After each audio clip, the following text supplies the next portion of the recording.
දුෂ්ටයෙකු බිහිවන්නේ සමාජයෙන් කොන්වීම, එහෙම නැත්නම් තමාට අසාධාරණයක් වීම, එහෙම නැත්නම් තමාට ලෝකය හදන්න ඕනි වුණාම, ඒ වගේම නැත්නම් තමාගේම කියලා දර්ශනයක් ප්‍රතික්ෂේප වීම.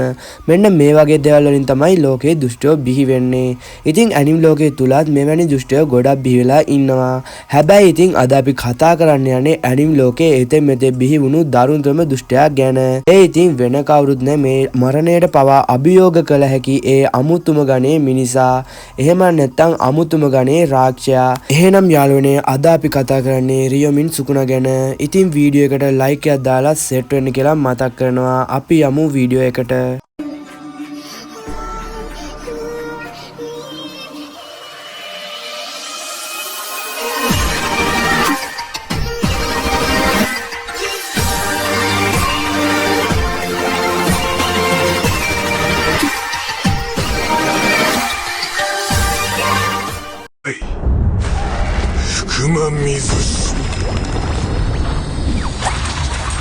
ඔන්න එහෙනම් අපි කතා කරමු සුකුනා ගැන. ඉතින් සුකුනා ඉපදලා තියෙන්නේ මිට අවුරුදු 10කට කලින් ජපානයේ යහන් කියන යුගයේදී. ඉතින් මෙයා ඉපදෙද්දී මෙයාට අත් 4ක් වගේම මූණු දෙකක් තිබිලා තියෙනවා. ඒ වගේම බඩ මැද ලොකු කටකුත් තිබිලා තියෙනවා. ඉතින් කටේ ගොඩක් හිටලා තියෙන්නේ මෙයා ඉපදෙද්දිම මෙයා ඩීමන් කෙනෙක් කියලා. හැබැයි ජුජුත්සු කයිසන් ලෝකයේ ඇතුලේ මෙයාව ගත්තොත් මෙයාට තියෙන්නේ පරිපූර්ණ ශරීරයක්. එහෙම කියන්නේ ලොකුම හේතුව තමයි ප්‍රතිවාදියත් එක්ක සටනක් දාගද්දී එයාට අනිවාර්යෙන් අවශ්‍ය වෙනවා එයාලගේ ආරක්ෂාව ප්‍රමුඛතාවයේ තබන්න. ඉතින් මේ වෙලාවේදී මෙයාලට බෑ අත් දෙකක් වගේම කකුල් දෙකක් ඒ වගේම එකම කටක් තියාගෙන එයාලගේ හැම වැඩේම කරන්න. අන්න ඒ නිසා තමයි පරිපූර්ණ ශරීරයක් කියලා මෙයාගේ ශරීරයට කියන්නේ. ජුජුත්සු මන්ත්‍රකාරයට බලවත් ප්‍රහාරයක් එයාගේ සටන අතරමැදදී එල්ල කරන්න ඕනි වුණාම එයා අත් මුද්‍රා හදනවා. ඒ වගේම එයාට දිගටම මන්ත්‍ර ජප කරන්න ඕනි වෙනවා. ඉතින් මේවා කරද්දී එයාගේ ආරක්ෂාව බිඳුවටම වැටෙනවා. ඒ කියන්නේ එයාට කිසිම ආරක්ෂාවක් මේ වෙලාවේදී දැනෙන්නේ නැහැ. මොකද කිව්වොත් එයා එක වැඩක් කරන්නේ එයාගේ ඒ අත් දෙක විතරක් යූස් කරලා. අන්න ඒ නිසා සුකුනාගේ ශරීරය පරිපූර්ණයි කියලා අපිට කියන්න පුළුවන්. මොකද කිව්වොත් මෙයාට අත් 4ක් තියෙන නිසා එක අත් දෙකකින් එයාට පුළුවන් සටන දිගටම පවත්වාගෙන යන්න. ඒ වගේම අනිත් අත් දෙකෙන් එයාට පුළුවන් හස්ත සංඥා හදාගන්න. ඒ වගේම එයාගේ බඩ මැද තියෙන කාටෙන් එයාට පුළුවන් දිගටම එයාගේ මන්ත්‍ර ටික ජප කරන්න. අන්න ඒ නිසායි සුකුනාගේ මෙන්න මේ පරිපූර්ණ ශරීරය හේතු කරගෙන එයාගේ සටන් බලය ඒ වගේම සටනේ ශක්තිය ඒ කියන්නේ එයාගේ ස්පීඩ් එක මාරම විදිහට වැඩි වෙන්නේ. එයා සටන් කරද්දී ඉන්නේ මාරම ලෙවල් එක. ඒ වගේම ඒ යුගයේ හිටපු බලවත්ම මන්ත්‍රකාරයෝ ගොඩ දෙනෙක් ආවත් මෙයාව පරාජය කරන්න එයාලට බැරි වුණා. ඒ තරම්ම මෙයාගේ ශක්තිය වැඩි. එහෙනම් යාළුවනේ අපි කතා කරමු දැන් එයාගේ අනිත් බලයන් ගැන. ඉතින් ඔයාලා දන්නා නේද රිවර්ස් කර්ස් ටෙක්නික් එක. ඉතින් ගොජෝ සෙන්සේම ගොඩක් වෙලාවට යූස් කරනවා මෙන්න මේ ටෙක්නික් එක. ඉතින් මෙන්න මේ ටෙක්නික් එක යූස් කරන එකේ ඉහළම තැනක ඉන්නවා මේ රියොමින් සුකුනා කියන කෙනා. එයාට ඕනෙම වෙලාවක එයාගේ හදවත නැතු වුණත් එයාගේ සටන දිගටම පවත්වාගෙන යන්න පුළුවන්. ඒ වගේම එයාට ඕනම වෙලාවක එයාගේ අත්පා වවා ගන්න පුළුවන්. ඉතින් ඒක නිසා එයාට ඕනිම සටනකදී එයාගේ හීලින් පවර් එක ගොඩක්ම ඉහළ මට්ටමක තියෙනවා. ඉතින් ඔයාලා දන්නවා නේද එයාගේ ඩොමේන් එක ඒක හරිම අමුතු ඩොමේන් එකක්. මෙයාගේ ඩොමේන් එක පිහිටන්නේ එකම එක ස්ථානයක. ඒ කියන්නේ මේ ස්ථානයෙන් පලා යන්න පුළුවන්.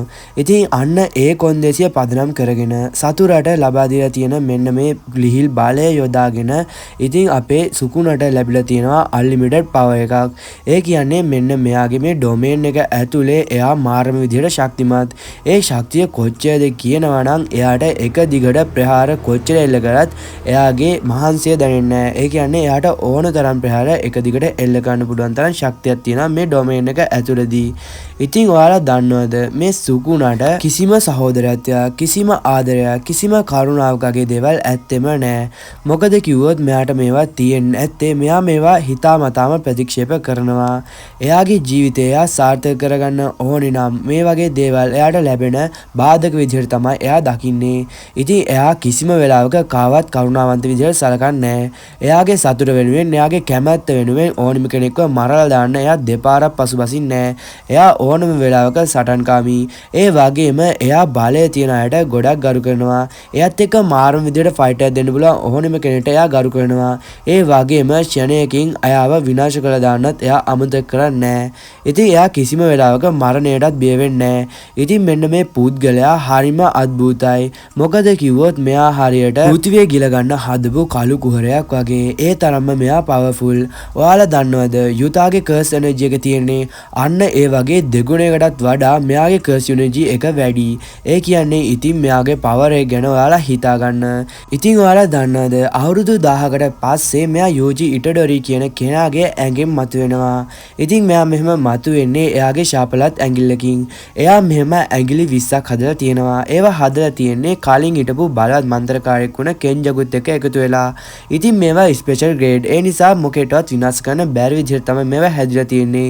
ඉතින් එයා මේ ඇඟිලි යූස් කරලා එයාගේ ශරීරය ආත්මය එහෙම නැත්නම් අමරණීයත්වය ලබාගෙන තියෙනවා.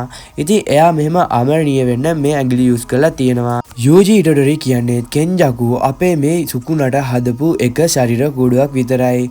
ඉතින් එයාට ගැළපෙන විදිහට මේ ශරීරය තිබ්බත් අපේ යෝජිට පුළුවන් සුකුණව පාලනය කරන්න. අන්න ඒ නිසා මේ සුකුණා කිසිම වෙලාවක අපේ යෝජිගේ ශරීරයට කැමති වුණේ නැහැ. මොකද කිව්වොත් එයා ඉන්න ඕන අපේ යෝජිට ඕන විදිහට. එයාව පාලනය කරනවා අපේ යෝජි. අන්න ඒ නිසා එයා කිසි වෙලාවක කැමති වුණේ නැහැ යෝජිගේ ශරීරයට. ඒ වගේම එයා ආස කරපු එක ශරීරයක් තමයි මෙගුමිගේ ශරීරය. මොකද කිව්වොත් එයාගේ සෙවණැලි බලය දැකලා මෙයා පුදුම වෙනවා. ඉතින් මෙයා හිතනවා මෙයාගේ ඊළඟ ස්ටෙප් එක වෙන්න ඕනි මෙන්න මෙයාගේ ඇඟට රිංග ගන්න කියලා. මොකද කිව්වොත් එහෙම වුණොත් එයාට අවශ්‍ය පවර් එක එයාට ලැබෙනවා කියලා එයා දැනගන්නවා. ඉතින් ඒ නිසා එයා අපේ යෝජිව අත්හැරලා යෝජිට ද්‍රෝහි වෙනවා. ඉතින් එයා යෝජිට එක ඩීල් එකක් දානවා එයාට තපර 60කට එයාගේ ඇඟේ පාලනය ලැබලා දෙන්න කියලා. එයා කිසිම කෙනෙක්ට තුවාල වෙන්නේ නැහැ කියලා මේ අවස්ථාවේදී කියනවා. හැබැයි එයා මේ කරපු කුපාඩි වැඩෙන් එයාට පුළුවන් වෙනවා මෙගුමිගේ ශරීරයට රිංග ගන්න. ඉතින් එයා එහෙම එයාගේ ඇඟිල්ල කඩලා මෙගුමිට කන්න දෙනවා. ඒක බලෙන්ම කරන දෙයක්. ඒ නිසා ඉතින් මෙගුමිගේ ශරීරය එයාට හිමි වෙනවා. ඒ වගේම එයාට ශරීරය තවදුරටත් පවත්වා ගන්න ඕනි නිසා එයා මෙගුමිගේ ආත්මය විනාශ කරනවා. එයාගේ ඉස්සරහම එයාගේම අතින් එයාගේ අක්කව මරලා දානවා. ඉතින් ඔයා හිතන්න ඔයාගේ ඉස්සරහා ඔයා ආදරේ වැඩියෙන්ම ආදරය කරන කෙනාව මරලා දැම්මොත් ඔයාට මොන වගේ හැඟීමක් දැනේද? අන්න ඒ වගේ තමයි. ඉතින් තමන්ගේම අතින් තමන්ගේම අක්කා මැරුණට පස්සේ එයා එයාගේ ශරීරයෙන් පාලනයෙන් තොර වෙනවා. ඉතින් මේ සටන පටන් ගන්නේ ගොජෝ සෙන්සේ සහ මෙන්න මේ මෙගුමිගේ ඇඟ ඇතුළට රිංගලා ඉන්න රියුමින් සුකුණත් එක්ක. ඉතින් මේ සටන දිගටම යනවා. ඉතින් අපේ ගොජෝ සෙන්සේ සමත් වෙනවා මූව කොහොම හරි පරාජය කරන්න. ඉතින් එහෙම හිතනවා පමණයි. ඉතින් අපේ ගොජෝ සෙන්සේ එයාගේ හෙලපොබල් එක යූස් කරලා ඉවර වෙලා මෙයාව පරාජය කරනවා. ඉතින් එයා එහෙම මෙයා පරාජය වුණා කියලා හිතද්දිම අපේ ගොජෝ සෙන්සේට හිතා ගන්නවත් බැරි දෙයක් මෙයා යූස් කරනවා. ඉතින් ඒත් එක්කම ගොජෝ සෙන්සේගේ කතාව එතනින් අවසන් වෙනවා. ඉතින් සුකුණා හරිම තාත්වික විදිහට එයාගේ සටන කරගෙන යනවා. මොකද කිව්වොත් එයාට හිතන්න පුළුවන් සුප්‍රීම විදිහට. ඉතින් එයාගේ තින්කින් මට්ටම තියෙන්නේ ඉහළම තැනක. එයා සටන් කරද්දී අමුතුම විදිහට හිතලා එයාගේ ප්‍රතිවාදියාව අමුතුම විදිහට පරාජය කරලා දානවා. ඉතින් එයා මෙහෙම ගොජෝ සෙන්සේව පරාජය කරලා දැම්මා. මේ සටන මෙතනින් ඉවර වෙන්නේ නැහැ. ඉතින් එයාට සිද්ධ වෙනවා යුතා ඒ වගේම යෝජි ඉටඩොරි මකීසෙනි මේ ඔක්කොම ඇතුළත් කණ්ඩායමත් එක්ක සටන් කරන්න. ඉතින් එයා මේකෙන් දුර්වල වෙනවා. ඉතින් එයා දුර්වල වුණත් එයා මරණය පිළිගන්නේ නැහැ. ඒ කියන්නේ එයා කිසිම වෙලාවක මරණයට බිය වෙන්නෙත් නැහැ. එයා පරාජය බාර ගන්න කිසිම අවස්ථාවක රෙඩි නැහැ. ඉතින් එයාගේ අවසාන සටනේදී එයාට පුළුවන් වෙනවා එයා අවුරුදු 10කට කලින් උපත ලැබපු එයාගේ ශරීරය නැවතත් ලබා ගන්න. ඉතින් එයා මේ ශරීරයත් එක්ක මාරම විදියට පවර්ෆුල් වෙනවා. ඉතින් එයාගේ ෆයිට් එක දිගටම කරගෙන ගියත් යෝජි ඉටඩොරි අතින් මෙයා පරාජයට පත් වෙනවා. ඉතින් අවසාන වතාවට යෝජියාට chance එකක් ලැබලා දෙනවා එයාගේ ශරීරයට එන්න කියලා. හැබැයි ඒ chance එකත් එයා එතනදී ප්‍රතික්ෂේප කරනවා. කිසිම වෙලාවක එයා පරාජයට කැමති නෑ. ඉතින් ඒ වාගේම එයා හැම වෙලාවෙම උත්සාහ කරේ එයාට සතුට ලබා ගන්න. ඒ වගේම එයාගේ කැමැත්ත තමයි එයාගේ හැමදේම වෙන්නේ. ඉතින් ඔන්න කතාවේ හොඳම ට්විස්ට් එක තමයි ඔයාලට දැන් ගෙන්න යන්නේ. මොකද කිව්වොත් යෝජි මෙන්න මේ සුකුණයි කියන්නේ සහෝදරයෝ.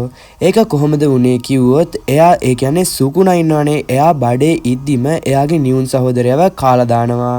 ඉතින් එන්න එහෙම කාලා දාපු නිහුන් සහෝදරයාගේ කොටසක් තමයි යූජි කියන්නේ. ඒ කියන්නේ යූජි කියන්නේ හරියට නිකන් සුකුනාගේම කොටසක් වගේ. හැබැයි යූජි වෙනස්. සුකුනාට වඩා ගොඩක් වෙනස් විදියට හිතන්නේ. එයාට ඕන අනිත් අයව බේරගන්න වගේම මෙන්න මේ සුකුනාට ඕන එයාගේ සතුට ලබා ගන්න.